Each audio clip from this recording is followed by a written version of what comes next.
All right, guys, today we got a 2019 Honda Accord with a 1.5 liter in it. It's got 123,000 miles on it. Took it into the dealer for a recall. Dealer said you need almost $8,000 worth of work. Let's get into it.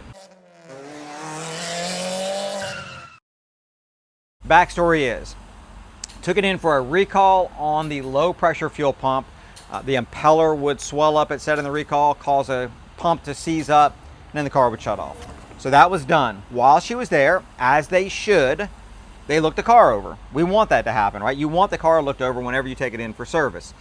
They looked it over and they came back out and they said she needed all this work done on it. She's just getting a second opinion. Let's go over and take a look at the work that it says it needs. So this is a little bit of confusion on my part. It looks like maybe the check engine light was on. Customer states the check engine light is on, check and advise, okay. And then it says other, injectors, plugs, and oil and filter changes with injector replacement due to rich conditions. To start with, everything else tested good. I'm thinking maybe this is the notes. Maybe they're saying that it needs injectors and then put plugs and oil. It's a little bit confusing there, but almost $2,100 there. Okay, if they're doing injectors, plugs, oil filter, oil and oil filter, maybe that sounds, I had to look at the pricing, but sounds reasonable. Then we've got customer states check engine light is on, check and advise. Spark plugs, not correct plugs. Well, it says here that it's got plugs. So I'm not really sure. Again, it's a little bit confusing, Well, because it says $1,600. Yeah, and then $1,600 for spark plugs on this car, that can't be right. There's got to be some kind of mistake here. All right, then we've got bad battery. Okay, it seems reasonable. I know batteries are expensive. That seems like a reasonable price to me. Water pump package turbo. Don't know what that is. I think the client had said that they said the water pump was leaking. Is that right? We don't know. We don't know. Okay, so we don't know that. We just know they said it needs a water pump. We'll have to look at that. I don't know what else it would need it for unless it was leaking. Unless there's some kind of a TSB on that. We'll look that up and see. Windshield cracked. Okay, let's yep, okay. 100% windshield's cracked.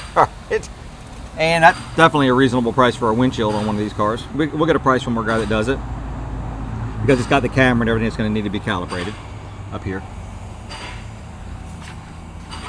Front brakes and rotors. Okay. Brake flush. All right, we're doing brakes. You're going to do a brake flush. And then transmission fluid service. So drain and fill. It's weird how it says transmission flush after it says drain and fill. Auto, drain and fill, or transmission flush. Yeah. Okay. Because they do not flush there. They don't flush there, no. But is that it? okay, that's it. Yeah. That's about $7,700, something like that for everything. Without knowing about the spark plug situation, because that's weird. That's a weird one. I'm thinking that was I think these are screenshots from her phone, and maybe she was scrolling down. I don't know, but we'll let's get in it. Let's go ahead and if the check engine light was on, we should get a scan on it. We're gonna get it on a rack. We're gonna have to check the brakes and everything. Got the scanner in here. Let's go ahead and let's try to fire it up here.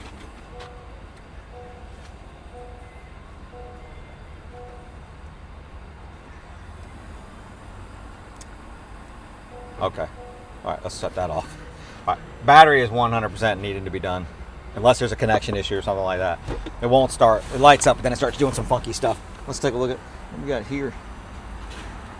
I don't know what that is. No idea what that is.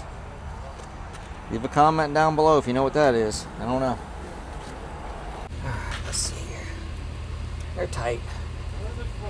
The battery's been replaced at some point. Definitely not original. Okay, oh, look at here. Yeah, it's got, maybe that's what that other thing's for, some kind of amplifier or something in there. All right, we're gonna need to test the battery and then jump it. Yeah, we'll test the battery real quick. I mean, the battery's probably not gonna be good, but we'll test the battery and then maybe give her a call and just let her know, let's put a battery in this car and just save, because otherwise we're gonna be fighting this the whole time we're working on it. These are the spark plugs. We can see that spark plugs are under here. And I mean, that's clearly not going to be $1,600 to work through these spark plugs. That's why we're saying that there's something wrong with that. That's an error of some type. All right, let's grab a battery tester. Let's test this thing out and see what our next step's going to be from there. I had to take care of some things around here, and while that happened, voila, a new battery magically appeared in the vehicle. We got it taken care of. CarQuest had it under warranty, so got the battery over to them, got it taken care of. So that's a freebie for them, and it's one problem off the list. And it's one that we can confirm didn't need to be done. Oh, we said we were going to test the battery. Battery was toast. I had to go do stuff, guys. So, all right, let's go ahead now, start it up. It's not going to have a check engine light on now, sadly.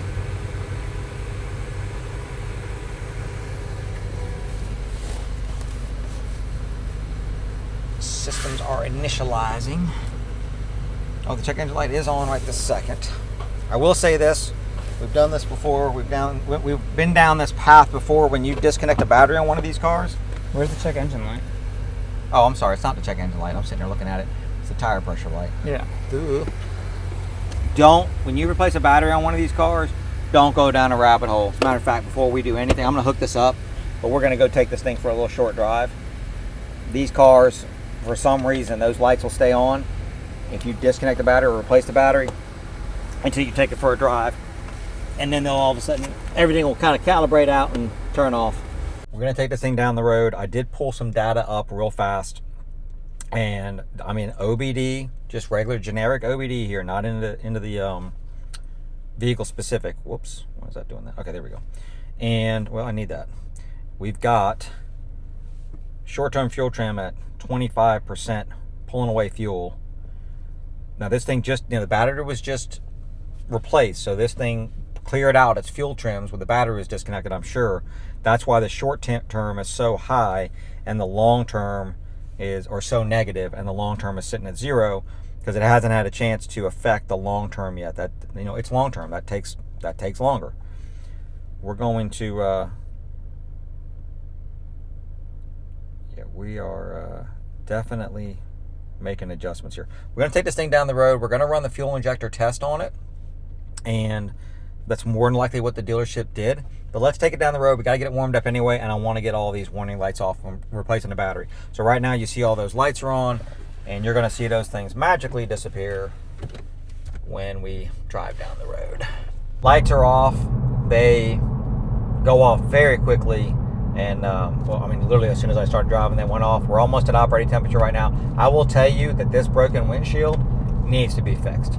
It is right in my line of sight right now, and it's going to be very hard to see that on the camera, but I will tell you, it is messing with my eyes because the light going through it and the refraction of what's facing me, it's not good. So that needs to be done. So the battery needed to be done. We're done with that. The windshield needs to be done. Check. Now we see that we've got some trim issues. Didn't drive it super far here, just around the block. So let's see what the trim issues have done. All right, so our long term is starting to adjust now. If we see that, our long term's starting to adjust. Our short term is still bad, real bad. So this thing's got some trim issues for sure. Let's go ahead and back out of this. I'm gonna put it in park, and we are going to do. Whoops. Oh, I've got to go into vehicle specific now. So I'm going to go exit out of OBD. We're going to go into Honda.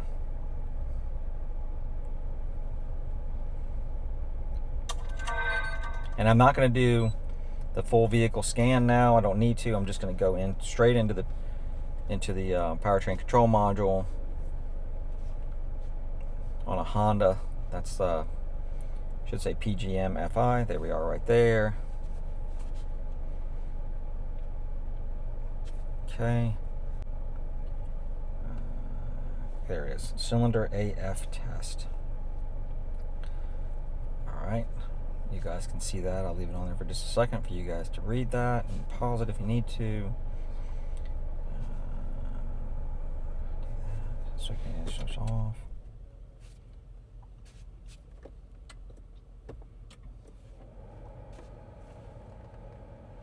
Turn off everything. So we're going to turn the fan off, all that, blower, yep, steering wheel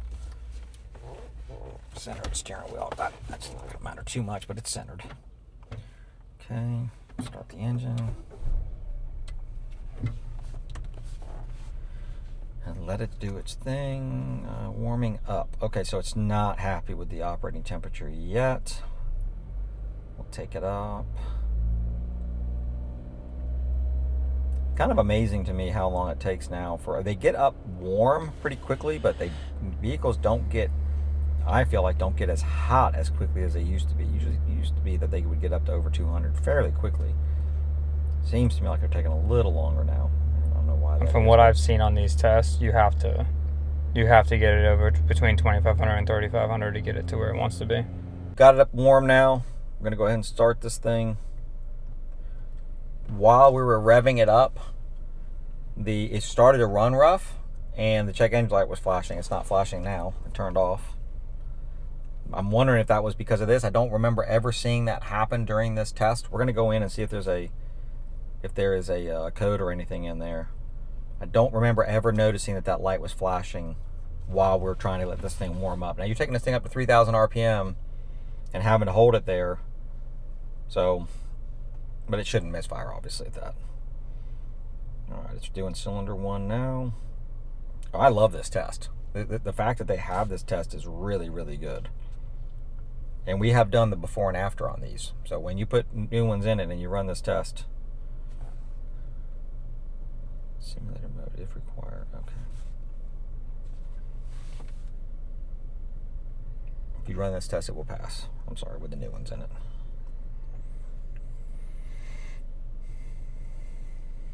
And clearly, this is an issue. Honda has an issue with the fuel injectors on these cars. A massive issue. Yeah. I mean, they sell them in a set. So they know. Yeah, we weren't surprised to see fuel injectors on the list. Absolutely not. That's not something that not that we're doubting anything on here, but the one thing we have questions on, like the water pump, we don't know about what's going on with that. She didn't know. Just a second opinion kind of thing. I mean, if the check engine light was on when she went in there, clearly there's something wrong with the vehicle. And, again, you want the test you want somebody to look the vehicle over. Here it is. So it has cylinder 1 and 2 has failed rich, and cylinder 3 and 4 have passed. I promise you we could run this test again, and if we ran it over and over again, more than likely they're going to fail all over the place. Some will pass sometimes, some will pass others, and then all of them will fail sometimes. None of them, it's never going to all pass, I will tell you that. We've never had that happen.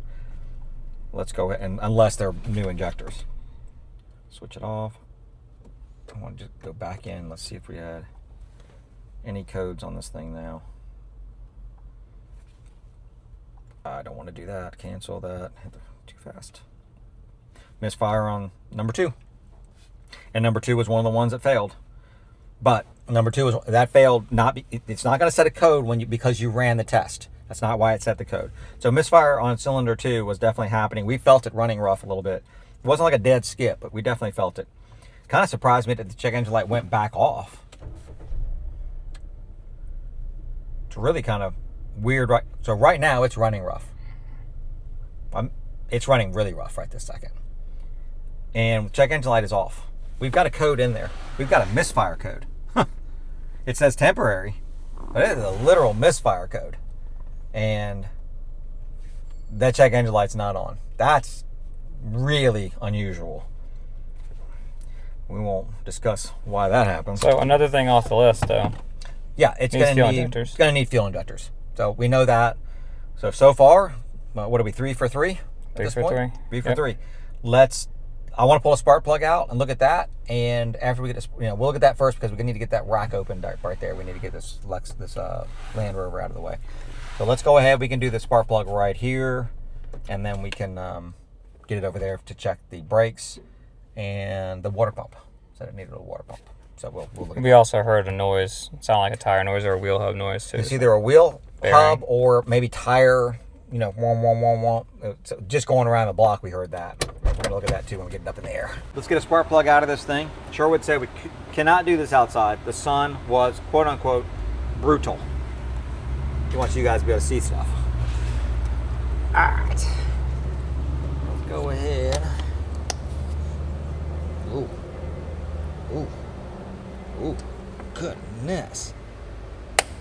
That was way too tight. That makes you nervous in a plastic valve cover. Real nervous. And Chris has... Uh-oh, Chris. You were right. Well, right-ish. Once in a while I get it right. Well, you handed me this one, but then you handed me the other one. It's the other one. That's one of the tiny ones. I went like this, and you picked it. And then I tried to hand you that one. And went, oh, is that how that went? Yeah. We got cameras in here, Chris. Yeah. Look at the camera. I'm going to go back. I think it might be a little different from what you just described, but I'm gonna, you know what? We'll be all right. We'll be all right. We're going to be all right. Chris let me borrow his 20-year-old gear wrench. Look at that guy.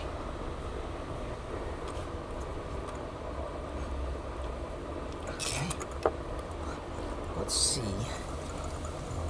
what we got here with this part. Because so far, so good. I mean, it needs everything they said so far. Hey, Chris.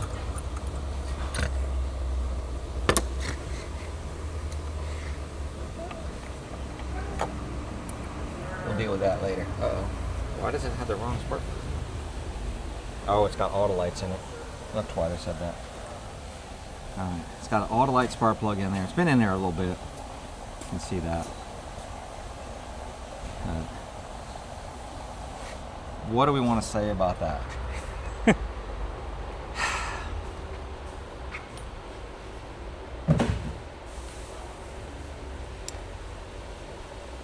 First of all, let's go do this because I don't know yet. Let's go look this up. Tori of Arabia. He's an English guy. He came to fight the Turkish. Name that movie. It's not the wrong spark plug, first of all. It is not one that we would recommend putting in the vehicle. I don't have anything against Autolite in general, but we would want to pick more of an OE brand for the vehicle. And it can make a difference on some vehicles. I will tell you this, on some BMWs, some Mercedes, it's getting to be more and more. There's definitely a Mercedes out there. If you put the wrong spark plug in it, you're going to eat a motor up.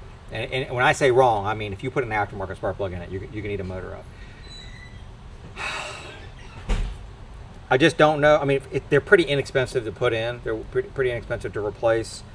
To get the right one in there. I don't know how long ago they were put in there. It's hard to tell on the iridiums if they're worn out really.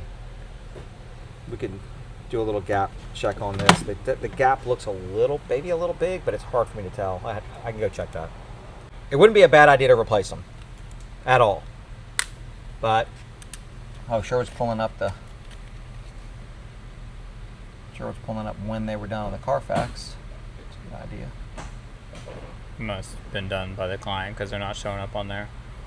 And you are scrolling through that fast. You They're can not see all on that there. fast. So Yeah, okay, and I don't want to show her information. That's why I'm not showing the screen. We're not going to show that. Let's check the gap on this real fast. Oh man, he started on it. What you guys think he's doing to this thing? Leave a comment down below. I mean, now they'll know. 40 thousandths is what it showed for. Let's look this up, be 100% sure. In the parts catalog, when we're looking it up, it said 40 thousandths gap. We look it up on all data, and I think we might need to check another source too. But it's saying that it's 0.70 to 0.75, which is half. I mean, that's, what did that say, 27 to 29,000. Yeah, 29,000. I mean, that's, we're talking, this thing is even big, even too wide of a gap for the 40. So 40 is right there.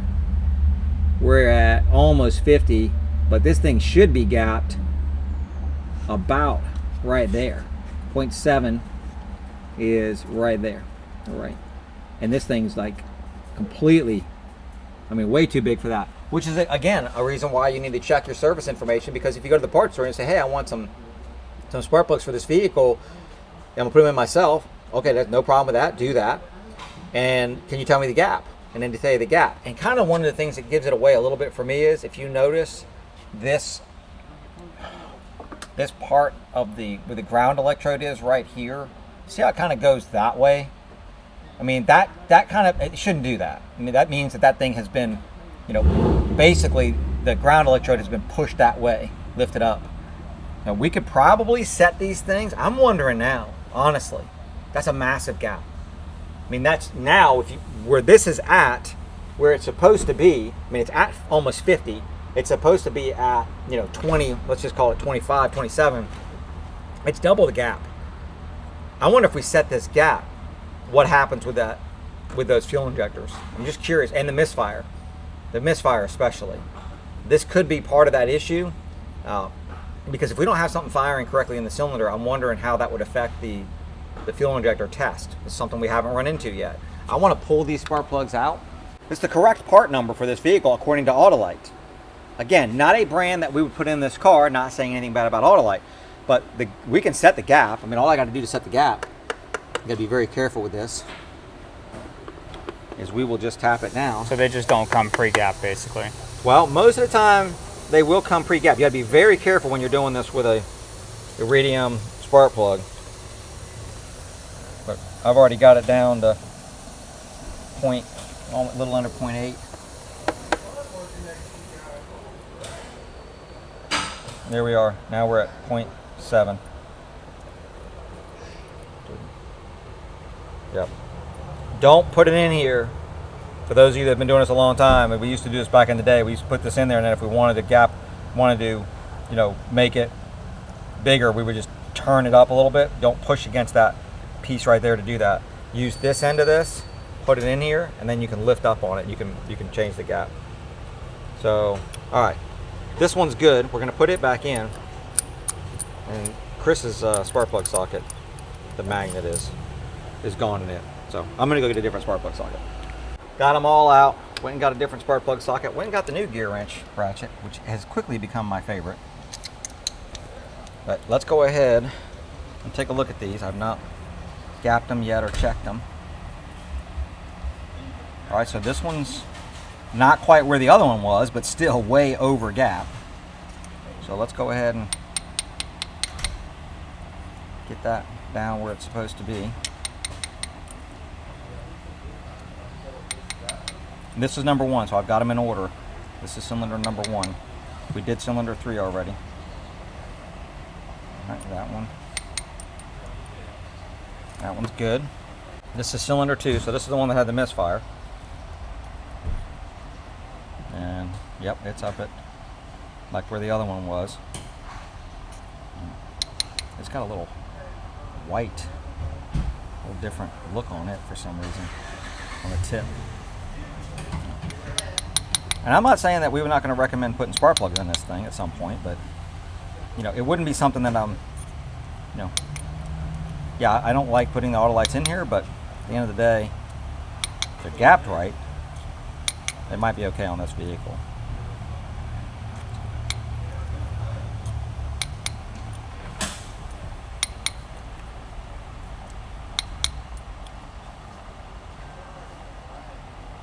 I got a little aggressive on that one, gotta be careful. There we go. Alright. Some people might say, oh, they're worn out and that's why they're gapped like that. These don't wear out like that. So this is number 4, and we can see it's about where number 1 was.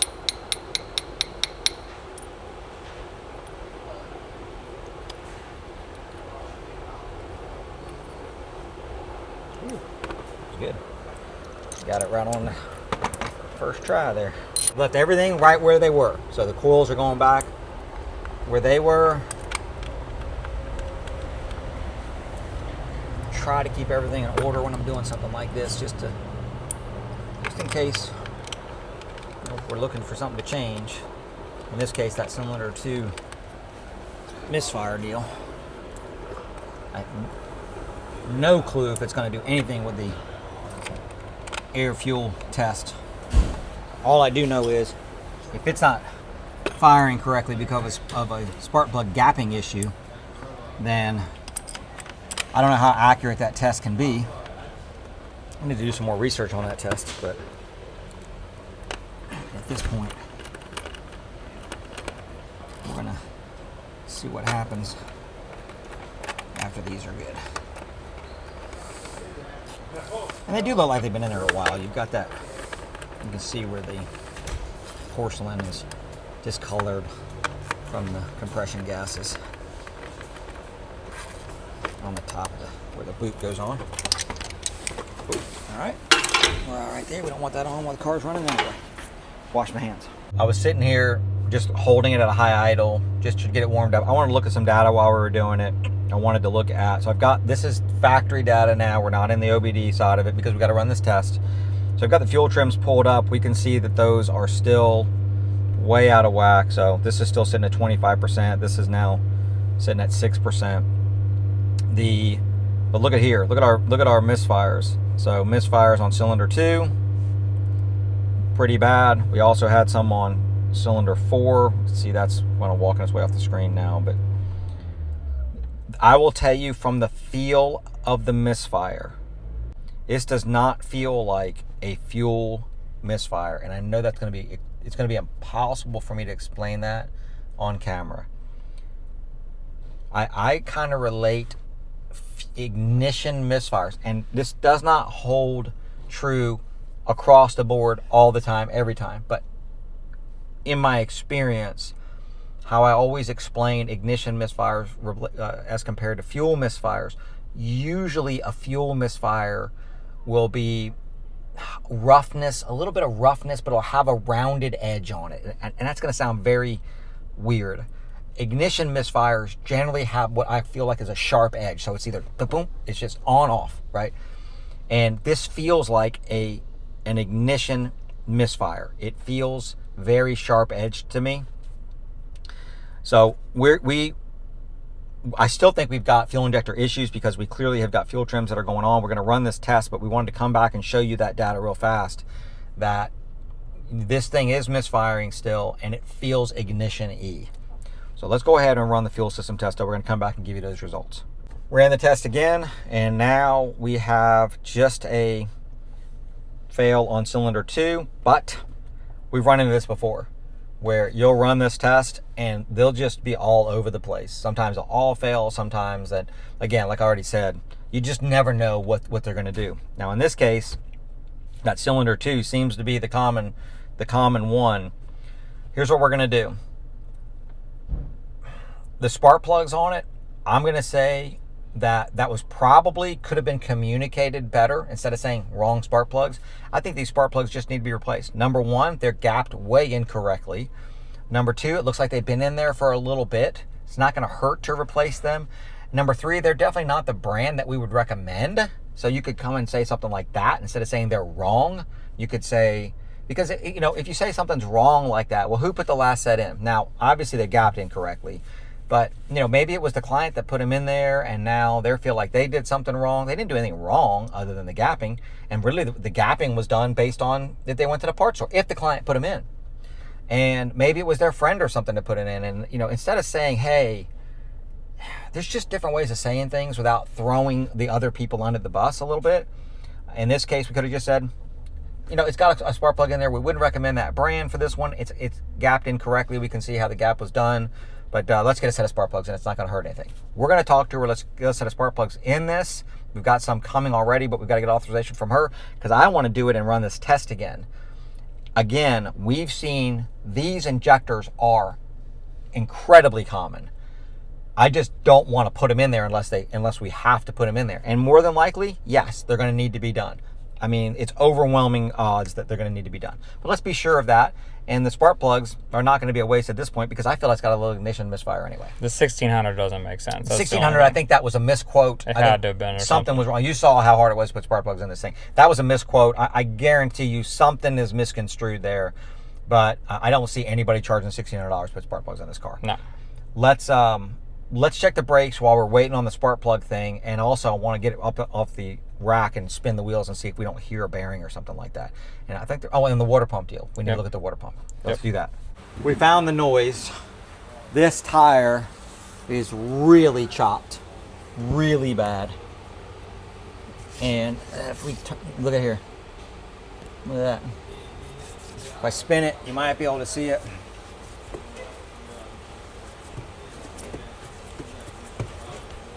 Nothing's making any noise. This is the noise. I'm saying no bearings making the noise. That's going to be our noise. This tire up here, it's got a lot of edge wear on it. It's not chopping, but it's got a lot of edge wear. So it's going to need at least those 2 tires. That side's got edge wear, not quite as bad, but it's definitely got edge wear on it. And that tire's got a little bit of chopping, not as bad, but it is chopping. So really it needs 4 tires, and then that's going to take care of her noise, and honestly make her, just get an alignment done on this thing and be good there. So far, assuming that the injectors are going to need to be done, we're 4 for 4, and we found something a little extra on top of that. Let's get the brakes, let's get the wheels off of this thing, let's check the brakes on it and see what they look like. Where's my new Milwaukee? That man had that. I can tell you something else. Feels like they're torqued properly. So that's good. Oh yeah.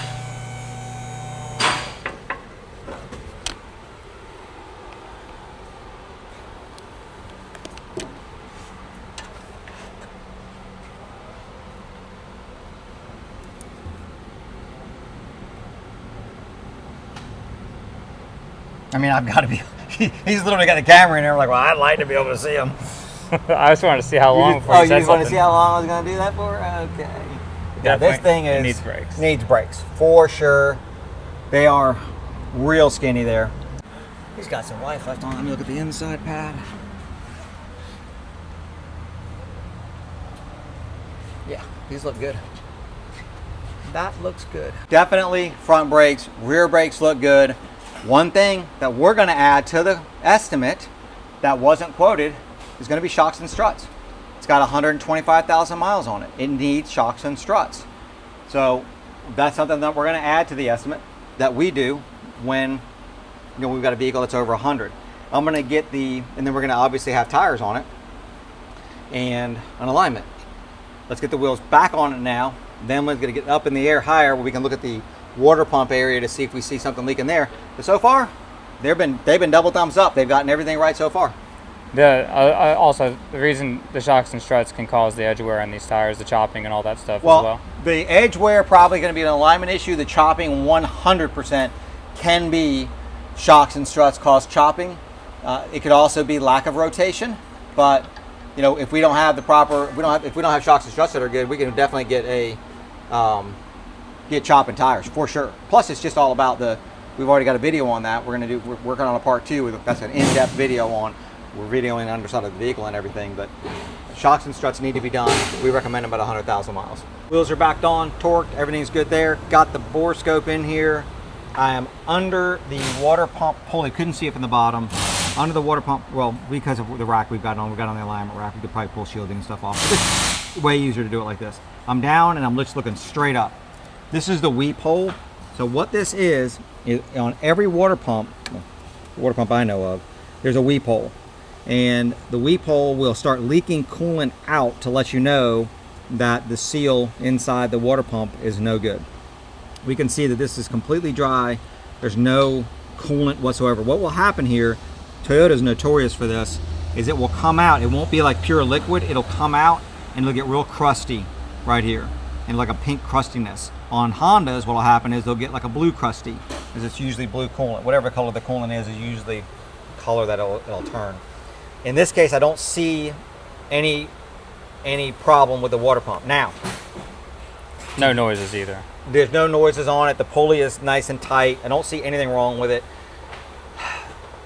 This could be a case of they're doing it preventatively, right? They're doing it that maybe they see failure rates on those. We don't see failure rates on these water pumps personally, in this shop. I'm not saying that, if that's their experience, then maybe it would be a good idea to recommend it. You just need to make sure you tell the client that, hey, we're recommending this because we see a high failure rate at whatever mileage it may be. this is what we do with shocks and struts. We have to give the explanation of why we want to replace them. Because if somebody else got in here and looked at the shocks and struts, they'd be like, oh, those things aren't leaking. They don't need to be replaced. There needs to be a reason why you want to do it. In this case, it could perfectly well be that they have issues with these pumps that they see, so they want to get it done. We haven't run into that. I'd love to know your comments down there. Have you seen this engine with this water pump on it fail, when it starts getting into certain mileage range? I'd love to know that. In this case, I'm going to call that a maybe, right? For us, we wouldn't recommend it, but we would not have recommended it. We would not have recommended that, but they don't recommend the struts. So, they would probably say, oh, you don't need the struts. We have now, I think that's it, except, got the spark plugs here. We're going to put those in, and I just want to see what this is a pretty good bore scope, by the way. Did you get that, Chris? Where'd you get this? Is this the one that we recommend off of Amazon? Yeah, this one we recommend. No, it's not the one, not the brand you recommend. Oh, really? They're all very similar. I think they're all about the same. Yeah. Was this about $100? I think that was 150. Oh, yeah. I mean, 150. High Broke dollar. the bank with that. That's pretty doggone good for one. I just went straight up on that one. Oh yeah, it does a good job. Yeah. When I was close, I tried to go in through the pulley and look up. It was a little too close. Then I can understand that. I just went down under it and looked up. Yeah. I mean, it's worked for everything I need it for. I mean, you can get a price on any kind of bore scope you want, man. You can be at $100. You can be at $50 for the OE whack, which is very good, but it just doesn't oscillate. Doesn't whatever. Articulate, not oscillate. Oscillate. I guess I could make it oscillate if it articulates. If you go fast enough, it'll oscillate. But yeah, all the way up to, you name your price. You could be into thousands of dollars. Some really, really nice ones, but they're a lot of money. Yeah. So. All right, let's change out these spark plugs real fast. When you buy spark plugs, they usually have this sleeve on. Could be plastic, could be cardboard. That's protecting this gap. Many times in years past, before they started doing this, we'd get spark plugs in, the thing would be closed up. Now we're talking about years and years and years ago with just regular old plain Jane spark plugs, and we could gap them and be fine. These things can actually break the tip inside of there if they were to close up, which is why I'm telling you, you need to be real careful with these. A lot of people will say to use the wire ones. I mean, as long as you're careful, you can use whatever. But this one is set perfectly. We can see that thing is set right where it needs to be. I'm not going to jam it over there. It's set right where it needs to be. I'm going to check these other ones. I'm going to put a little dab of the anti-seize on them, because you guys know I do that. I use just a tiny little bit. People will say, oh, you don't need to do that. I do. We'll get these in there, and we will see how the vehicle runs with these in it. And see if that misfire is gone, first of all. And then if it is, then we'll retest the fuel injectors, and then we'll make our recommendation. Definitely going to have to change my thoughts and feelings about misfires on these vehicles. We put the spark plugs in it, started to run this test. We got to warm it up to run the test rather than just sit there and stare at the temperature rising. I went in and, just like I did before, I looked at misfires and I was watching the coolant temp and stuff on it and watching the fuel trims, and number 2 was still going, feeling like it's misfiring ignition wise. Just felt that way. And so we, you know what, let's swap the coil just to be sure. So we swapped the coil with number 1. We've had it out 4 times, so it's not like we're changing anything. Did the same thing again, took it up to 3,000 RPM, letting it warm up, and 100% it stayed on number 2. So this injector issue, which I'm sure we're going to find out is going to fail on number 2 again. I don't think number 2 is going to pass at all, ever. Like I told you before, some of these things jump all over the place when you're running this test as far as pass fail. I think number 2 is going to fail again. We're running the test again. But if I think these injectors feel like ignition misfires for whatever reason, they just give you that feeling. For those of you out there that know the difference, that kind of over years have felt that, love to leave a comment down below. Let me know if you understand what I'm saying there. We're going to have to recalibrate a little bit on these, because these feel ignition-y and not an ignition problem. We know that now. There's only 2 things in the ignition, the coil and the spark plug, and they're both have been eliminated. And here is our results. And number 2 and number 3 now. Number 2 has always failed, and I guarantee you it will always fail. It's misfiring on number 2 I think that's our main issue, is going to be cylinder number 2 injector. But you can see the other ones are kind of going all over the place. It's going to need a set of injectors. So 100% they were correct on the battery. 100% we were able to get that taken care of for free for her, because we were pretty close to the CarQuest store. They were 100% correct on the fuel injectors. I would say they were correct on the spark plugs. I just think that the wording might have been a little bit different, and I don't know what they said to her, so maybe they did say that to her. So they were correct on the spark plugs. They were correct on the front brakes, for sure. The water pump, I'm going to call them not incorrect, but it's just not something we would do. But if they've seen that as a problem, okay, we're good with that. Definitely missed the tires, and we would recommend shocks and struts. They may not do that. I don't know, but yeah, I mean, I would call this a good, a good thing for the automotive repair industry, that she came in for a second opinion, and we're not sitting here making a video where she only needed, $500 worth of work to fix all these problems. She needed the stuff that they said she needed. So I'm happy with that, perfectly happy with that, which is why we're going to publish this video and not just going to say, oh, well, a lot of places would just say, well, there's nothing good about that. Nobody wants to watch that. Yeah, well, I think you guys are going to want to watch that. And please let me know if you do. We want the industry to be good. This is what we love to see. We were about to do the outro for this and finish this up, and then Sherwood was like, well, I wonder what the warranty is on these injectors. I thought they were 10 years, 120,000 miles. It's got 123 on it, and the dealership that had the car quoted them injectors. Sherwood looked it up and found some information that might show that it's 150,000 miles. That's always dependent on the VIN. So we're about to call a dealership that we deal with, and let's see what they say the warranty is for this VIN number. On the parts, it's Tyler. Hey Tyler, it's Tori at Royalty. Hey Tori. Hey man, I need to see if some injectors are still covered under warranty on a vehicle. When were they? I think it would be like a factory warranty. I think it would be a factory warranty. It's an extended, so it should be extended warranty. Extended warranty. On the injectors on a 2019 Honda Accord 1.5. We know they're 10 years. You didn't buy injectors from us and install them. No. Just for... No. Okay, what's the VIN number? It's going to be 1 Hotel Golf 2 8449.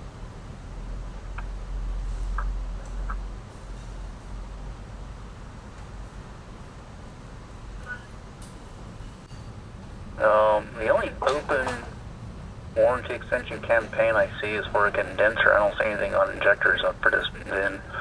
Okay, perfect. Appreciate you. Yeah. Thanks, sir. All right, no problem. All right, bye. Uh-huh. There you go. Not covered. So, there we go. Hope you guys liked it. If you did, you know what to do. Hit that thumbs up, hit that subscribe button, bell notification. Leave a comment down below. Let us know what you think about this one. And appreciate you watching. See you in the next one. He's still going at it.